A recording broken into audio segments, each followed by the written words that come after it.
mistakes organizations make when implementing a coaching culture. If you're keen on creating a coaching culture, or if you are keen on implementing coaching, what should you be looking out for, and how can you ensure that the coaching intervention is successful? And when I started my studies a few years ago, I spoke to many people that were being coached, and what I discovered was people in organizations, or coaching was offered to individuals as talent retention. So if I'm in an executive position and if I had a coach, it was great. I could say to everyone, I have a coach. What that meant in practice, it didn't have much impact. What I also noticed was that organizations created spaces for people to be coached, and there was impact on the individual. So you would see results and behavior change on the individual.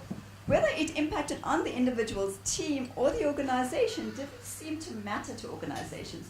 And from where I was sitting, that's quite a huge investment and a waste of money if it was not impacting organizations.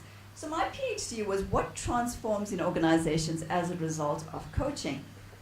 Transformation was, what are the little shifts that actually take place in an organization? Whether it was behavior shifts, whether it was productivity, sales figures going up, what is it that the organization needed to happen and what was actually happening? Individuals do not work in isolation, as we know.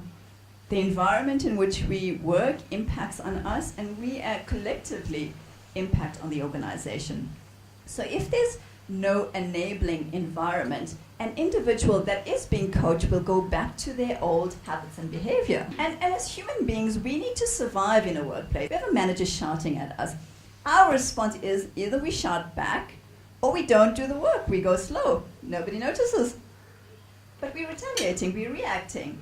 So what I noticed when we did coaching was we were not looking at the organization. Organizations were not looking at it holistically in terms of what did the environment have it, and how was the environment and the culture supporting the individual to change the behavior. And my recommendations was that we needed to have a multi-layered approach to look at many things in the organization to ensure that behavior shifted and coaching worked in the organization. My second point was setting clear, measurable objectives.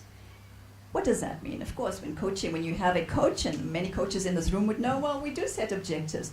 But there's objectives set for the individual with little attention paid to the person's team, the individual's team, or the organization. And when goals are set at the start on those three levels, it's so much easier to measure the return on investment on training and return on investment on coaching. When you decide on a coaching culture, you encourage all managers to become coaches, and it becomes part of the leadership strategy and a leadership development strategy that all managers should be coaches. In my experiences, not all managers want to be coaches, nor do all managers have the competencies to be coaches in the workspace. And what I recommend is start with those managers that want to leave a legacy, that want to coach and want to support individuals, and their success would motivate the rest of the organization to come on board. Don't force the issue, because you would then see the result being quite negative, and of course we then end up blaming coaching. Coaching doesn't work in organizations. In organizations, not everybody has the skill. Not all managers are good listeners. We are so busy putting out fires that we actually don't spend time listening to the individual. A coach needs to listen. Managers, as coaches, need to ask questions. There's a belief that as a manager, I have years of experience and I can solve any problems that you come up with because I've been there. And often we say to people, don't try that because I've tried it. Yeah? But as a coach, you don't have the answers. You shouldn't have the answers. You need to be asking the questions. Looking at creating a coaching culture is using a questioning methodology. With people around us, we should be asking questions. What would you do differently? How would you resolve that issue? A coach and a psychologist. That's an interesting one for me. So I asked managers and individuals, what was coaching like for you? Describe this thing called coaching. What was your experience? And their feedback to me was, if I have a problem, I give it to my manager who is my coach and he'll solve it for me. That's what coaching is. And another would say to me, well, it was such a release of emotions because right throughout my session I cried. That doesn't sound like coaching. Something is not working here. Do we really know what coaching is?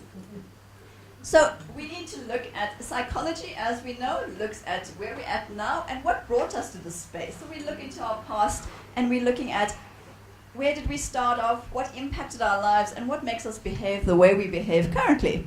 But coaching, on the other hand, we are right here, right now. Where would we like to go into the future? Where do we see ourselves in the future? And coaching is a process of taking us from where we are to where we need to be in a very positive space. Managers often say there isn't time for coaching.